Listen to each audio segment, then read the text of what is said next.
رحمۃ اللہ وبرکاتہ۔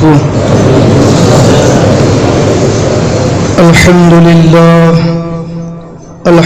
للہ نحمده ونصلي ونسلم على حبیبه الکریم، اما بعد فاعوذ باللہ من الشیطان الرجیم، بسم اللہ الرحمن الرحیم۔ ولا تهنوا ولا تحزنوا وأنتم الأعلون إن كنتم مؤمنين، صدق الله مولانا العظيم وصدق رسوله النبي الأمين المعين الكريم، ونحن على ذلك لمن الشاهدين ومن الشاكرين، والحمد لله رب العالمين۔ معزز سامعین کرام، آئیے ہم اور آپ نہایت ہی عقیدت و احترام کے ساتھ حضور صاحب لولاک فخر موجودات رحمت للعالمین انیس الغریبین طہ و یاسین جناب محمد الرسول اللہ صلی اللہ علیہ وسلم کی بارگاہ اقدس میں درود و سلام کا نذرانہ پیش کرنے پڑھی۔ اللہم صلی علی سیدنا و شفیعنا و نبینا و مولانا و ملیانا محمد معدن الجود والکرم وعلا آلہ و صحابہ بارک وسلم صلاة و سلاما علیک یا رسول اللہ، صلاة و سلاما علیک یا حبیب اللہ۔ معزز سامعین کرام، میں نے قرآن مجید کی جس آیت مبارکہ کو تلاوت کرنے کا شرف حاصل کیا ہے، اللہ رب العزت ارشاد فرماتا ہے وَلَا تَهِنُوا وَلَا تَحْزَنُوا وَأَنْتُمُ الْأَعْلَوْنَ إِن كُنتُم مُؤْمِنِينَ۔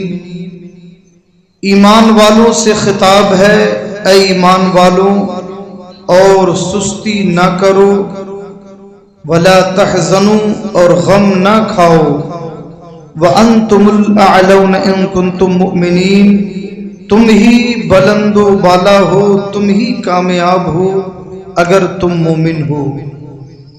اس آیت مبارکہ کا سب سے پہلا مفہوم اور واضح پیغام تو یہ ہے کہ جو مومن ہوتا ہے اللہ تعالی نے اسے حکم دیا ہے کہ وہ سستی نہ کرے اور غم نہ کھائے، چاہے انسان کے سامنے جس طرح کے بھی حالات ہوں، جس طرح کی بھی پوزیشن ہو، جس طرح کی بھی صورتحال ہو، جیسی بھی سچویشن ہو، مگر ایک واضح پیغام اہل ایمان کو یہ دیا گیا کہ کسی بھی صورتحال میں نہ سستی کرو اور نہ ہی غم کھاؤ۔ یہ دو مرض ایسے ہیں کہ جو انسان کو اس کی صلاحیتوں کو ختم کر دیتے ہیں اور انسان کی فکر کو چوس لیتے ہیں، اسے اس کے کرنے کی جو طاقت ہوتی ہے وہ اسے دیمک کی طرح کھا جاتے ہیں۔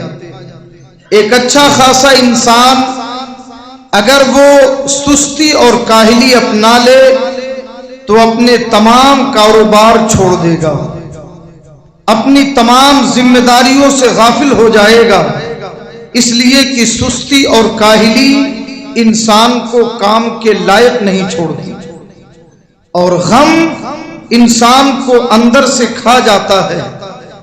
آپ نے کسی شخص سے ملاقات کی اور اس شخص کا کوئی عزیز، اس کا بیٹا یا اس کی بیوی جب دنیا سے رخصت ہو گئے، اگر اس کو اس کا غم لاحق ہوا، آپ 2 سال کے بعد جب اس سے ملتے ہیں تو سب سے پہلا سوال ہوتا ہے کہ کیا ہو گیا آپ کو، ایسا کیا ہو گیا، آپ کی حالت بالکل بدل گئی ہے۔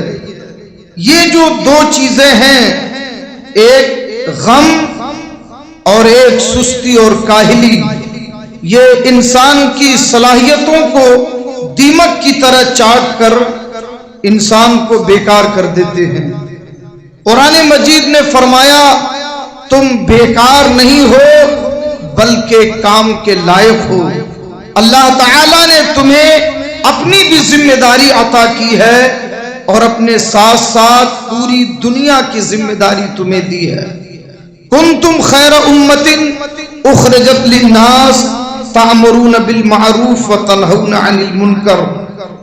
بحیثیت مسلمان ہم پر یہ ذمہ داری ہے کہ ہم خود بھی نیک بنیں، ہم خود بھی اچھے راستے پہ چلیں اور ساری دنیا کو نیکیوں کا پیغام دیں، ساری دنیا کو برائیوں سے بچانے کی کوشش کریں۔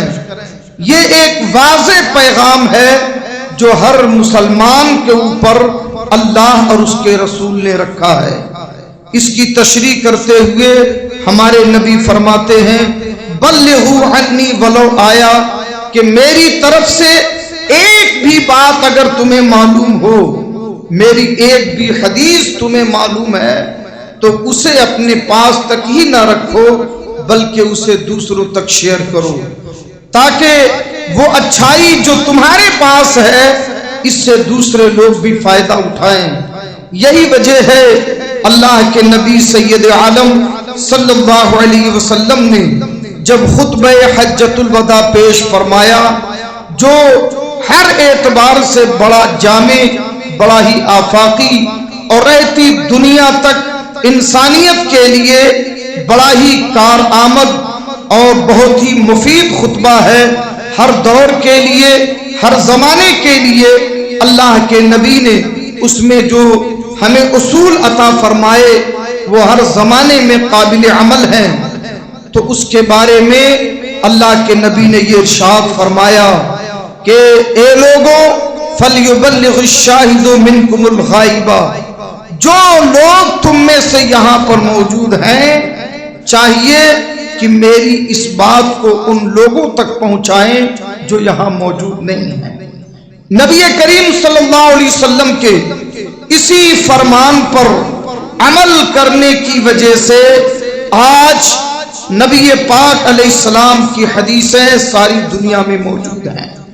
صحابہ کرام، تابعین، تبع تابعین، ائمہ دین، علماء ربانیین نے اپنی خدمات کے ذریعے، اپنی تحریروں کے ذریعے، اپنی کتابوں کے ذریعے اور اپنے بیانات کے ذریعے نبی کریم صلی اللہ علیہ وسلم کے ارشادات اور پیغامات کو دنیا میں پہنچایا۔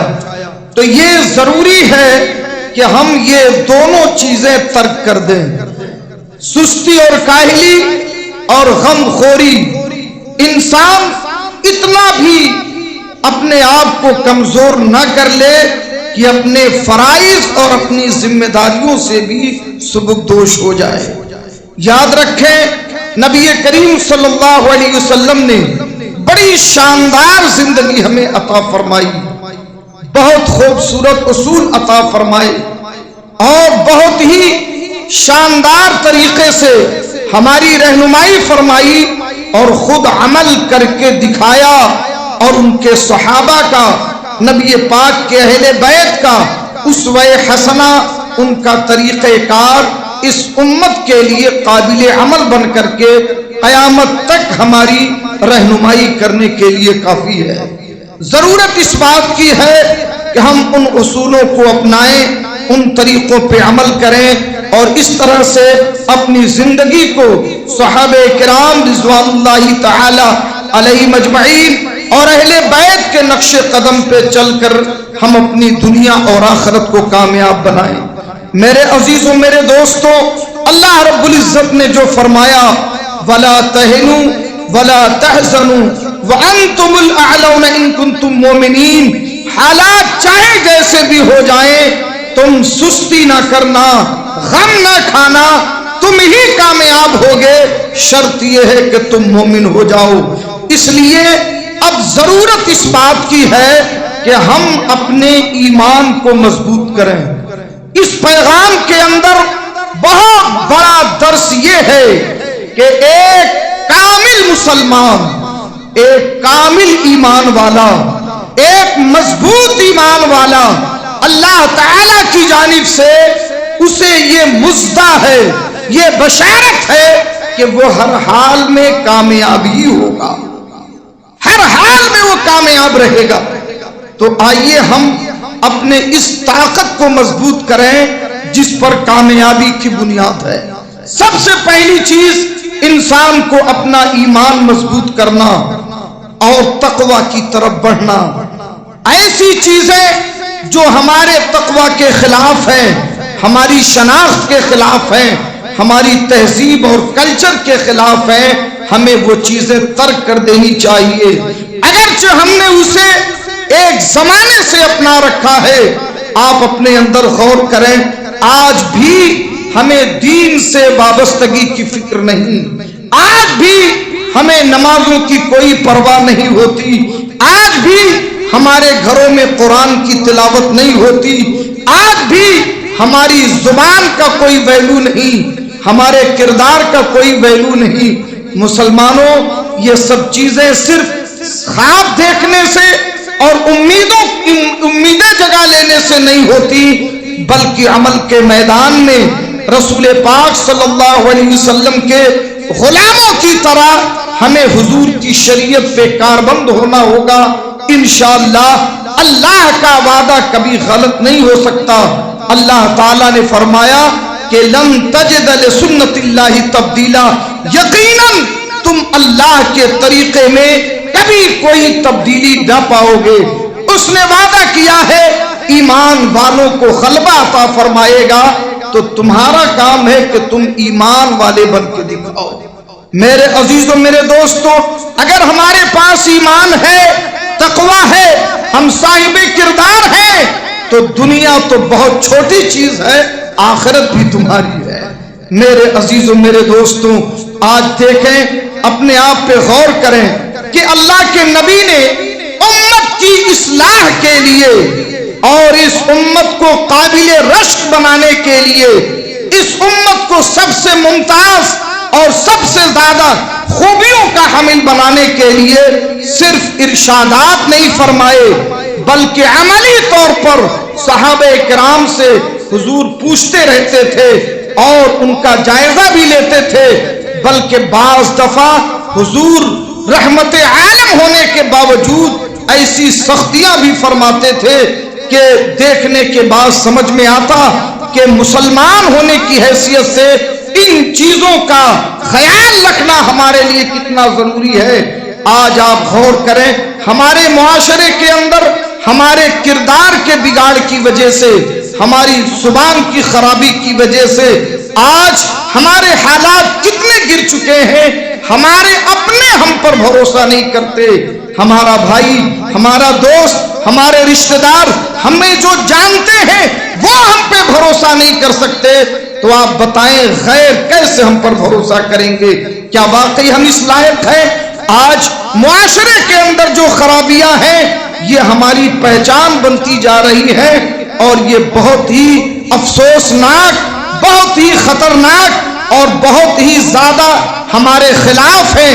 میرے عزیزوں، میرے دوستوں، کل کوئی ہمارے خلاف جھوٹا پروپیگنڈا کرتا تھا تو ہمارا کردار، ہماری زندگی، ہمارا طریقہ کار اس کو غلط ثابت کرتا تھا۔ نہیں، یہ جھوٹ ہے، پروپیگنڈا ہے، ہم ایسے نہیں ہیں، ہمارا کردار ایسا ہے، ہماری طاقت ایسی ہے، ہمارا تقوی ایسا ہے، ہمارے زندگی گزارنے کا طریقہ ایسا ہے۔ مگر آج جب کوئی ہمارے خلاف جھوٹے پروپیگنڈا کرتا ہے تو اسے ہماری صفوں میں اس کی مثالیں ملتی ہیں، وہ دکھاتا ہے دیکھو مسلمان ایسے ہوتے ہیں، ان کا کردار ایسا ہوتا ہے، ان کی زبان ایسی ہوتی ہے، ان کے معاملات ایسے ہوتے ہیں۔ آج حالات کتنے نازک ہو گئے، آپ کے لیے تعصب اور نفرت کی جو آندھی اٹھی اس نے تو الگ نقصان پہنچایا، ہمارے اپنے غلط کرداروں نے آج ہمیں کہاں لا کے پہنچایا کہ ہمارے لیے آج دروازے بند ہوتے نظر آ رہے ہیں، سوسائٹیوں میں ہمیں مکان نہیں ملتے، ہمیں کوئی ہمارا نام سننے کے بعد ہمارا پڑوسی بننا پسند نہیں کرتا۔ آپ نے کبھی غور کیا کیا اس کے ذمہ دار ہم خود نہیں ہیں؟ کیا ہم نے خود ایسے حالات پیدا نہیں کیے مسلمانوں، اللہ کے نبی صلی اللہ علیہ وسلم نے ایک مرتبہ صحابہ کرام کے سامنے ارشاد فرمایا، کیا میں تمہیں تمام چیزوں کی اصل اور جڑ کے بارے میں نہ بتاؤں؟ سارے معاملات جس پر دین اور دنیا تمام چیزوں کا دار و مدار ہے۔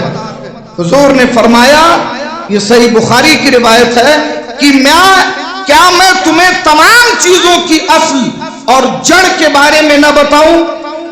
تو صحابہ کرام بڑے مشتاق ہوئے، یا رسول اللہ ایک ایسی چیز جو ہر چیز کی جڑ اور اصل ہے، یا رسول اللہ وہ کیا ہے؟ تو حضور علیہ السلام نے کیا طریقہ اپنایا اور کس طرح بتایا؟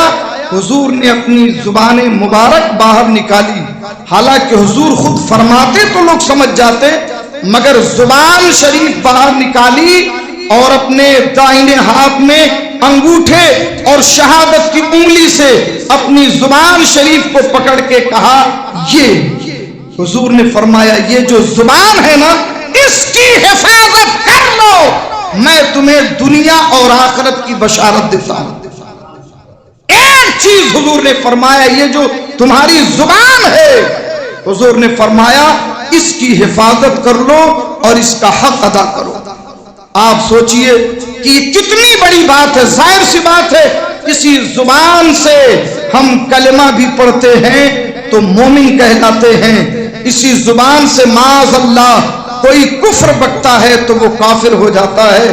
یہی زبان ہے جو وعدہ کرتی ہے پورا کرتی ہے تو عزت پاتا ہے، یہی زبان ہے جب وعدہ خلافی ہوتی ہے تو آدمی بے عزت ہوتا ہے۔ اسی زبان سے قرآن کی تلاوت کر کے آپ ہزاروں کروڑوں نیکیاں کما لیتے ہیں، اور اسی زبان سے گانے گا کر، کفر بک کر، گالیاں بک کر، بیہودہ اور بکواسے کر کے آپ دنیا اور آخرت کو برباد بھی کرتے ہیں۔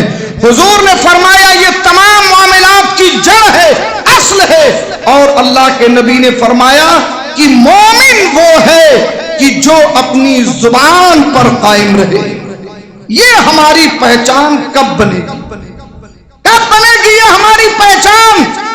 اس پہچان نے دنیا میں ہمیں ممتاز کیا۔ صحابہ علم اور تقوی میں بہت بلند تھے، وہ اپنی زبان کے بھی بڑے رکھوالے تھے، جو وہ کہتے تھے یا تو کہتے ہی نہیں تھے، اور اگر کہتے تھے تو اسے کر کے دکھاتے تھے۔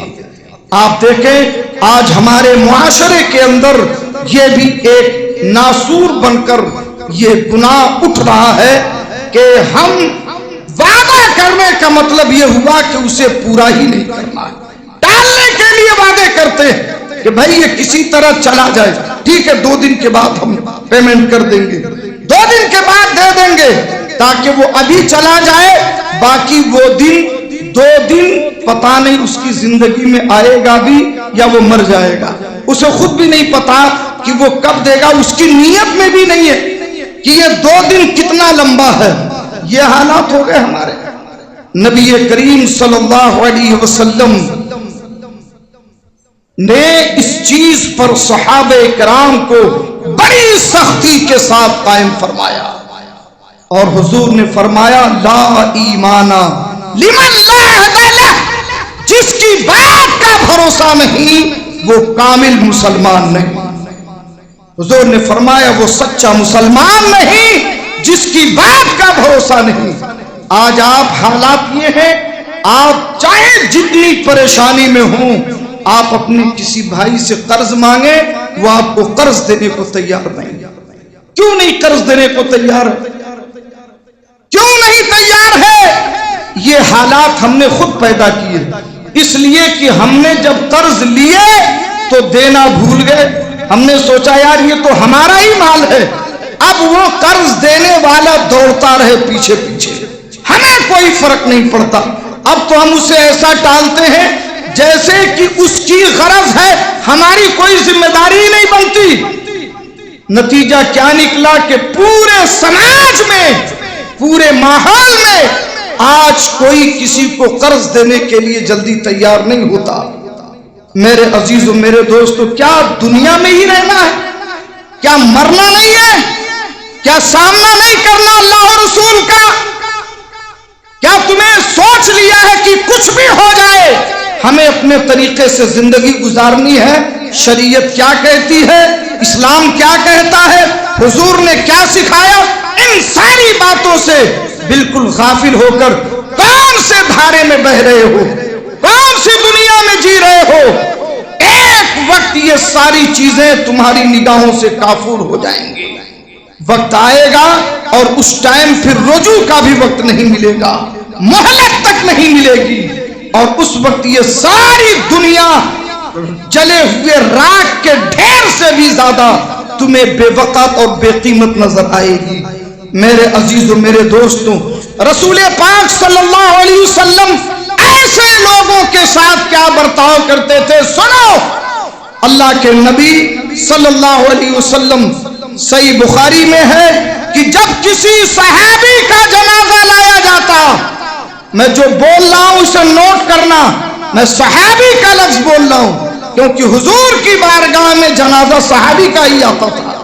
ارے بولو نا یار، کس کا جنازہ آئے گا؟ صحابی کا آئے گا. تو صحابی کی بات کر رہا ہوں، عام لوگوں کی نہیں.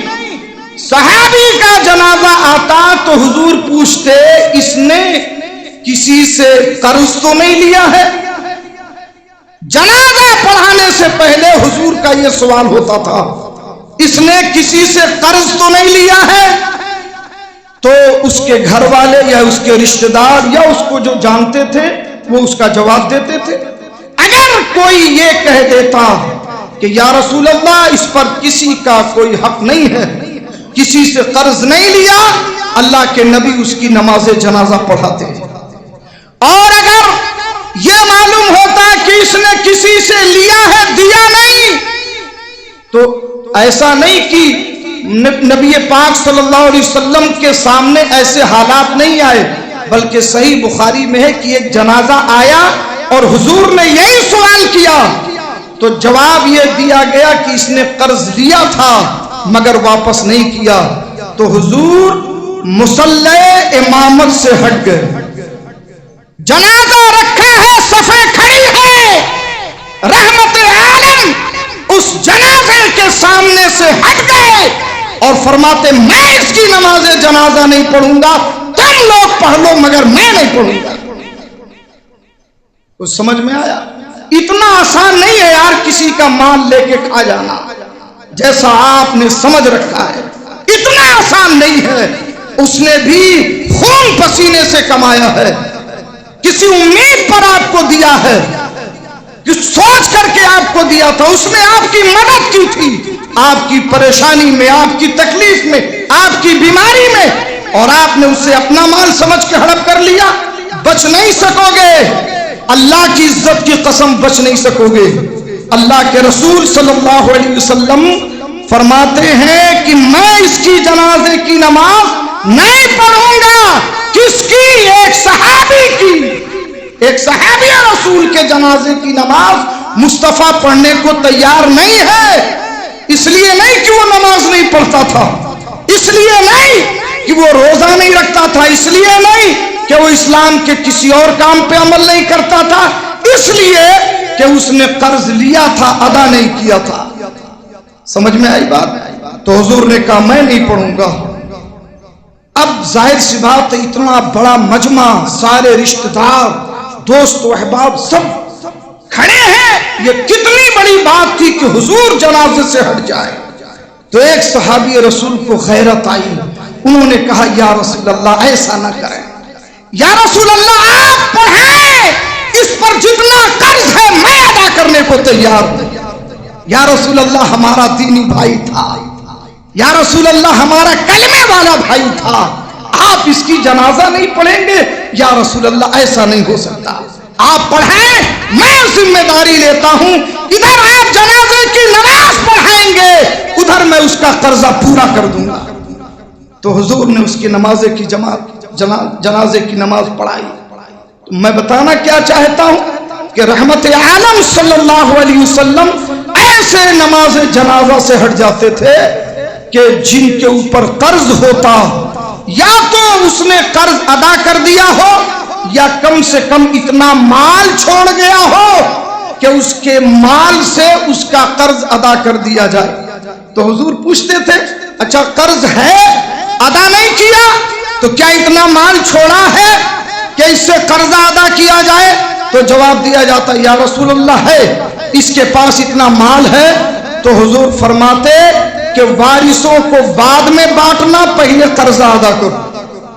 بیٹا بیٹی بعد میں لیں گے، پہلے قرض والے کا قرضہ ادا کیا جائے گا۔ اور پھر میرے آقا نے اس چیز کو ختم نہیں ہونے دیا۔ جب اسلام پھیلنے لگا، شوکت بڑھنے لگی، اسلام اور بھی دنیا میں پھیلا، مال غنیمت آئے، بہت سارے مال آنے لگے مدینہ طیبہ میں، رسول پاک کی بارگاہ میں۔ تو میرے آقا اب اگر کسی کا جنازہ آتا اور پوچھتے اس پر قرض ہے یا نہیں، تو لوگ جواب دیتے یا رسول اللہ اس کے اوپر قرض ہے۔ حضور فرماتے اس نے مال چھوڑا ہے؟ لوگ کہتے یا رسول اللہ مال نہیں چھوڑا، یا اتنا مال نہیں ہے کہ قرض ادا کیا جائے۔ تو حضور فرماتے ہیں کہ جتنے قرض دینے والے ہیں اس کا ذمہ میرے اوپر ہے، مجھ سے آ کے اس کے پیسے لے جائے، اس لیے کہ میں مسلمانوں کا والی ہوں۔ حضور اکرم صلی اللہ علیہ وسلم ان مسلمانوں کا قرضہ خود ادا فرماتے تھے جن کے پاس قرض ادا کرنے کے پیسے نہیں ہوتے۔ مگر ایک بات جو غور کرنے کی ہے کہ جس نے پیسے دیے ہیں ہر حال میں حضور اس کا پیسہ واپس کراتے، ہر حال میں واپس کراتے۔ کیا یہ سمجھنے کے لیے کافی نہیں ہے کہ ہمیں پیسے لینے پر پیسے لوٹانے بھی چاہیے؟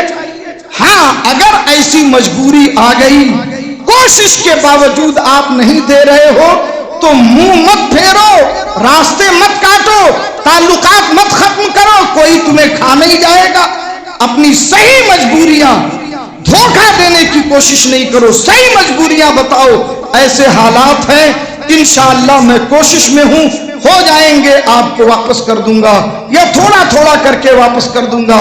میرے عزیزوں میرے دوستوں، اچھا آپ ذرا سوچئے، آپ حضور کی سنت پر ایک عمل کر کے دیکھیے۔ ابھی یہ ماحول ہے نا، کوئی آپ کو 500 جلدی دینے کو تیار نہیں، چلیے ذرا حضور کی حدیث پہ عمل کیجئے۔ اللہ کے نبی فرماتے ہیں کہ جس سے پیسے لو، جو وعدہ کرو اس وعدے پر اس کا پیسہ اسے واپس کرو۔ آپ نے کسی سے 5000 لیا ایک مہینے کے لیے، ایک مہینے کے بعد 5000 واپس کر دیا، پھر اس کو ضرورت پڑی اس نے لیا، پھر اس نے بھی وقت پر آپ جو وقت دیا تھا اس میں آپ کو واپس کر دیا۔ اگر سارے لوگ اپنی اپنی ضرورتوں پر لیں اور وقت پر واپس کرتے رہیں، بتاؤ کتنا خوبصورت ماحول ہوگا۔ کسی کا کام رکے گا؟ ارے بولو نا بھائی، کسی کا کام رکے گا؟ بڑا سے بڑا کام آ جائے، شادی بیاہ ہو جائے، بیمار پڑ جائے، کچھ بھی ہو جائے، ایک دن کے اندر وہ 10 لاکھ لوگوں سے مانگ لے گا، کیونکہ سب کو یقین ہے دیا ہے تو یہ واپس ضرور ملے گا، کوئی آپ کو روکنے کے لیے تیار نہیں ہوگا۔ یہ نبی کی سنت ہے اور یہ تمہارا طریقہ ہے، بتاؤ کون سا طریقہ خوبصورت ہے؟ عمل کر کے دیکھو میرے عزیزوں میرے دوستوں، میرے نبی کی ہر سنت، میرے نبی کی ہر ادا، پیارے نبی کی ساری ادائیں بڑی پیاری ہیں، بس اسے اپنانے کی ضرورت ہے۔ میرے عزیزوں میرے دوستوں، چند لوگ ایسا کرتے ہیں اور پھر وہ پورے معاشرے کی واٹ لگا دیتے ہیں، پورے معاشرے کا جنازہ نکال دیتے ہیں اور سب کے دلوں میں بے غیرتی پیدا ہوتی ہے۔ اللہ کے نبی نے فرمایا قرض کی بات تو یہ رہی، اب آپ ذرا سوچیں قیامت کے دن جو اس کا معاملہ ہے، یہاں حضور جنازہ پڑھانے کو تیار نہیں اور ادھر قیامت کے دن کا معاملہ اور بھی زیادہ مشکل اور بھی زیادہ خطرناک۔ اللہ کے نبی نے فرمایا من المفلس، یہ بتاؤ کہ میری امت میں بھکاری، مسکین، مفلس کون ہے؟ صحیح مسلم کی روایت ہے۔ تو صحابہ نے کہا کہ حضور نے اتنا عام سوال کیا، ہر آدمی جانتا ہے مفلس کون ہے۔ تو صحابہ کرام نے کہا جس کے پاس درہم نہیں ہے، دینار نہیں ہے، پیسے نہیں ہے، یا رسول اللہ وہ مفلس ہے. حضور نے فرمایا نہیں، یہ مفلس جس کے پاس پیسے نہیں ہیں، کپڑے نہیں ہیں، کھانا نہیں ہے، کچھ بھی نہیں ہے، تو اس کی یہ ضرورت تو پوری ہو جائے گی. کوئی اسے کھانا دے سکتا ہے، کوئی پیسے دے سکتا ہے، وہ مفلس ہے، امیر بن سکتا ہے. ہماری امت میں حقیقت میں مفلس وہ شخص ہے جو قیامت کے دن آئے گا، روزے کا بڑا ثواب، نمازوں کا خوب ثواب، حج کا ثواب، عمرے کا ثواب، زکات کا ثواب، تبلیغ کا ثواب، نیکیوں کا ثواب اور لوگوں کے کھانا کھلانے کا ثواب، بہت سارا ثواب لے کر کے آئے گا. لیکن حالت یہ ہوگی کہ کسی کی زمین غصب کیا ہوگا، کسی کا مال مارا ہوگا، کسی کا پیسہ لیا ہوگا، کسی سے کہیں چٹنگ بازی کی ہوگی، اس طرح سے لوگوں کے حقوق مارے ہوں گے. جیسے ہی وہ اللہ کی بارگاہ میں پیش ہوگا، یہ سارے اسے چاروں طرف سے گھیر لیں گے اور پھر اس کے خلاف مقدمہ پیش کریں گے. مولا، اس نے ہماری زمین لی، اس نے ہمارے پیسے لیے، اس نے ہمیں اس طرح ستایا، اس نے ہمیں گالیاں دی، اس نے ہمیں مارا. تمام حقوق العباد جو اس سے وابستہ تھے لوگ اپنا اپنا پیش کریں گے اور کہیں گے مولا یہ دنیا میں بڑا جبرا تھا. کوئی کہے گا ایک نیتا تھا، کوئی کہے گا لیڈر تھا، کوئی کہے گا پاور والا تھا، کوئی کہے گا پیسے والا تھا. وہاں تو ہم نہیں کچھ کر پائے، الٹے اس کو سلام کرنا پڑتا تھا، جھکنا پڑتا تھا. اے اللہ، مگر تیرا دربار ہے، مولا آج انصاف دلا دے. اللہ فرمائے گا کہ ان کا مال انہیں واپس کر. کہے گا مولا نہ زمین ہے، نہ جائیداد ہے، نہ مکان ہے، نہ دکان، نہ پیسے، سب تو چلے گئے. اللہ فرمائے گا ہے تو بہت ساری نیکیاں لے کے آیا ہے، 15 20 حج کیے ہیں، بانٹ دے یہ نیکیاں. بہت سارے عمرے کر کے آیا ہے، نمازیں جماعت کے ساتھ پڑھی ہے، یہ سارے ثواب ان حقداروں میں تقسیم کیے جائیں گے. بانٹا جائے گا، بانٹا جائے گا، بانٹا جائے گا، ساری نیکیاں ختم ہوں گی. اب بھی کچھ لوگ ہوں گے کہیں گے مولا بھی میرا حق نہیں ملا. فرشتے کہیں گے مولا اب کیا کیا جائے، نیکیاں تو اس کی ختم ہو گئی. اللہ فرمائے گا اچھا تو ان کے گناہ اس کے اوپر لاد دو، اس کی نیکیاں تو گئی، اب ان لوگوں کے گناہ اوپر سے لادے جائیں گے. فخر کر رہا تھا کہ جنت کا دروازہ تو سامنے ہے، رزلٹ یہ نکلے گا کہ فرشتے گھسیٹ کے جہنم میں جھونک دیں گے. یہ صحیح مسلم کی روایت ہے. کچھ غیرت کیجئے اور اپنی زندگی کے طور طریقے کو بدلیے.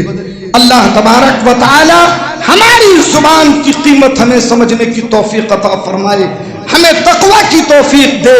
ایمان کے لوازمات ہیں، اس کو اپنانے کی ضرورت ہے. یہ ہماری جو پہچان ہے، خدا کے واسطے اسے واپس لاؤ. اللہ کے نبی نے فرمایا عزت اللہ کے لیے ہے، ایمان والوں کے لیے ہے. میرے عزیزوں، میرے دوستوں، یہ چند باتیں تھیں جو میں نے آپ کے سامنے عرض کی ہیں.